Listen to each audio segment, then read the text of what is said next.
Hello, good morning. मैं मोहम्मद शफी आलम Newton coaching की तरफ से आज मैं आपको सरफेस टेंशन के बारे में बताने वाला हूं कि ये सरफेस टेंशन होता क्या है।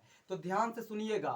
सरफेस टेंशन उसे कहते हैं जब तापमान बढ़ता है तो सरफेस टेंशन घटता है, और जब तापमान घटता है तो सरफेस टेंशन बढ़ता है। कहिएगा सर कैसे? तो याद रखिएगा। आपने एक चीज देखा होगा कि जब आप दूध गर्म करते हैं, क्या करते हैं? गर्म करते हैं।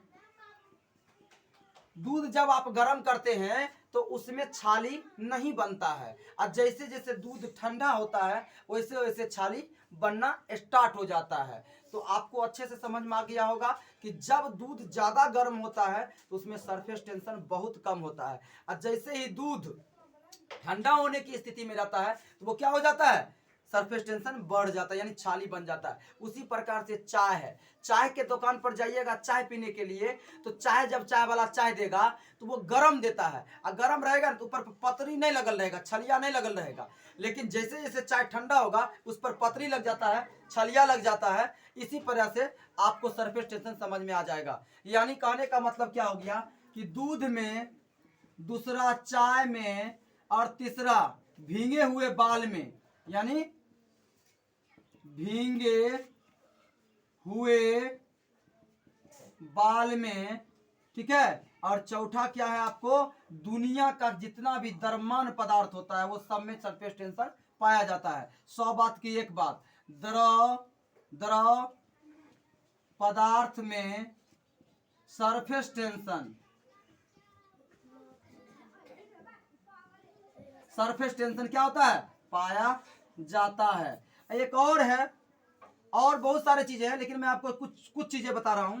जैसे मान लीजिए लोहार के पास आप जाते हैं वेल्डिंग करवाने के लिए, तो एक तरफ का लोहा ऐसा रहता है, ठीक है, और दूसरा तरफ का लोहा इस तरह से रहता है। और वो जो लोहार होता है, वो लोहा जो बनाता है वो क्या करता है कि उसमें वेल्डिंग करता है, तो ये दोनों को क्या भर भर देता है, और ये भर देता है, तो यही क्या कहलाता है? सरफेस टेंशन कहलाता है। तो आपको अच्छा से याद रखना चाहिए कि सरफेस टेंशन की वह प्रक्रिया जिसके अंतर्गत तापमान बढ़ने से सरफेस टेंशन घट जाता है, और सरफेस टेंशन की वैसी प्रक्रिया जब तापमान घटता है तो सरफेस टेंशन बढ़ता है।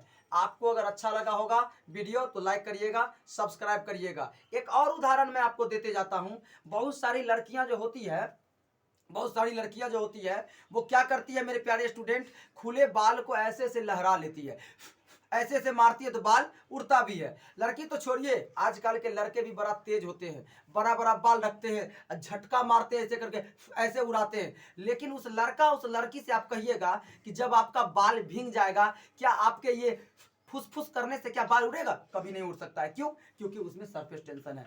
जब मान लीजिए कोई पानी आपके शर्ट के कपड़ा पर फेंक दिया हो और पानी आपके शर्ट में ही जम गया हो, क्या उस पानी को आप बाहर निकाल सकते हैं? बहुत करिएगा तो गाड़िएगा, तनी सा निकलेगा, लेकिन पूरा का पूरा नहीं निकलेगा। फिर उस पर तापमान लगेगा तब वो क्या हो जाएगा? सूख जाएगा। तो पता चल गया आपको सरफेस टेंशन कहां पाया जाता है और सरफेस टेंशन कैसा होता है। याद रखिए। एक और उदाहरण है उसका, जबरदस्त उदाहरण।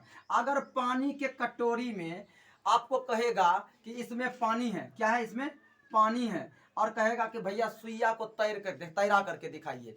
तो जब आप सुइया को इस पर तैरा के दिखाइएगा तो याद रखिएगा सुइया नहीं डूबेगा। किसके कारण? इसके पीछे का साइंस क्या है? सरफेस टेंशन है मेरे प्यारे स्टूडेंट। ये चीज अच्छा लगा होगा तो लाइक करिएगा, सब्सक्राइब करिएगा। जय हिंद, जय भारत।